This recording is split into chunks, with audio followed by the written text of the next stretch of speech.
Hello, I'm George Anderson, and if you, like me, are spending a lot of time sitting down in your chair right now, especially if you're working from home, maybe you don't have the most ergonomically set up workstation, then it's really important that you spend a few minutes regularly taking care of your back.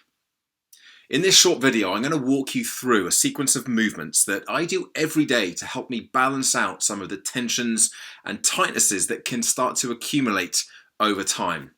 You don't need to be in your exercise gear to do these, you just need a little bit of space on the floor. Now, don't forget, if you have any pre-existing or well-known or known back conditions, then just make sure that you consult a physical therapist before starting any new physical routine. Our first movement is the cat-cow. So from all fours, your first finger facing forwards and then arch your back and then round it out. Just hold each position for a couple of seconds and just feel the stretch coming in there. And we're going to alternate between these two positions a few times just to really lift and feel the stretch coming in and then pushing back and through again. Try and keep your hips just over the knees and the shoulders just over the wrists. And then from this cow position, shift the hips to the side for the hip shift. Again, just feeling it swing to the side, and it just changes the stretch slightly. Feel it come into one hip and then the other hip. You may feel some of this coming into the upper back a little more as well. Settle back down now into the child pose, where you're just dropping your bottom and hips down in between your feet. And we're going to go for the side stretch. So in that same child pose position, slide one arm across and push the hips and the shoulder across to the opposite side. Hold that for a few moments and then change to the other side. This is a really nice one for getting down the side of the body, the lats, right up, opens up the rib cage beautifully as well. And then come back up again into now the upward dog, where you're dropping your hips. They don't have to go to the ground. Lower your knees to the floor for this one. And then hoik yourself up into the downward dog. If you were a proper yogi, you'd be getting your heels to the ground with this, but it doesn't matter if they don't go. And we'll just alternate a little bit between the two positions. So downward dog and upward dog.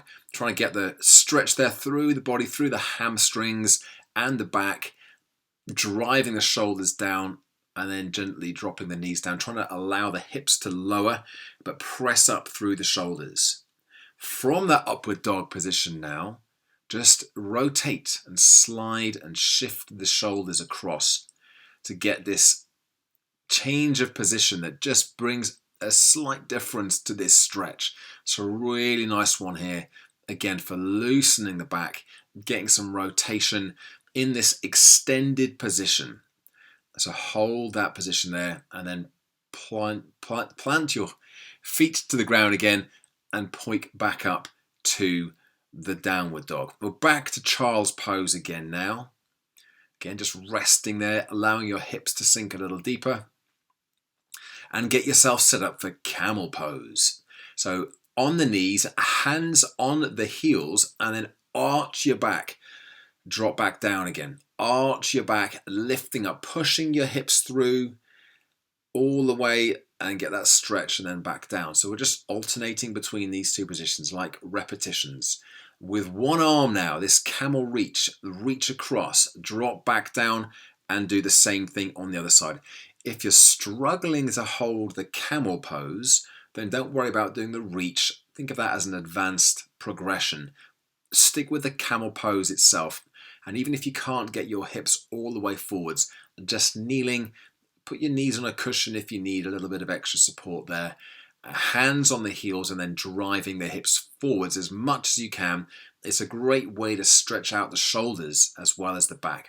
But this camel reach is a nice way to extend that pose. Next up, we have the shoulder twister open. Two positions here. Opening it up and threading the needle through the gap, sliding the hand underneath the arm, trying to drop the shoulder to the floor, and then opening it up and stretching through the whole body. All the while the knees stay on the ground. About 3 repetitions on each side.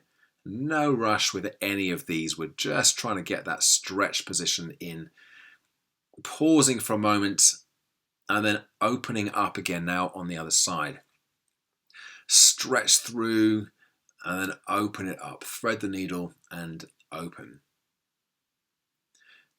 Next up, we're going to pay some attention to the hip flexors. This is a sequence of 3 stretches. So all about the rear hip flexor, the front of the hip that's in the rear. The first is just to extend the body, tailbone tucked under. The second pose here is to flex over to the side. And then the third is to use one arm on the outside of that lead leg and pivot yourself around, opening up with the opposite hand as well. All the while, we're trying to tuck the tailbone under to feel that stretch developing through the hip flexor.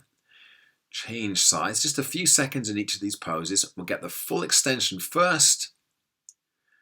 Feel the stretch develop. Now maintain that position as you grab a hold of that top hand, pull it over and across the side of the body so you're opening up the rib cage and the lats, big back muscles, and then hand on the outside of the front leg and open yourself up so you're getting that rotation in there as well.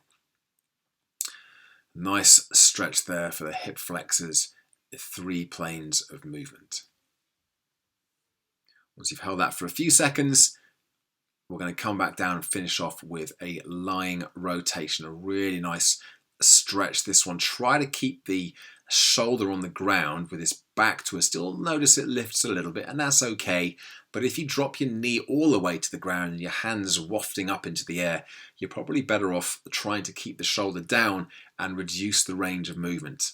You'll notice here I'm hooking my foot behind my knee, and that helps give me a little bit more leverage there to pull myself over.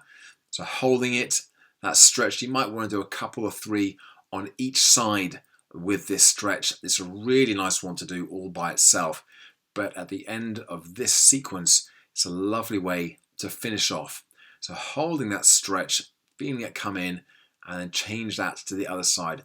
You'll probably notice with all of these stretches that the more repetitions you do, the deeper you get into the stretch, the bigger the range of movement, and the looser you feel at the end.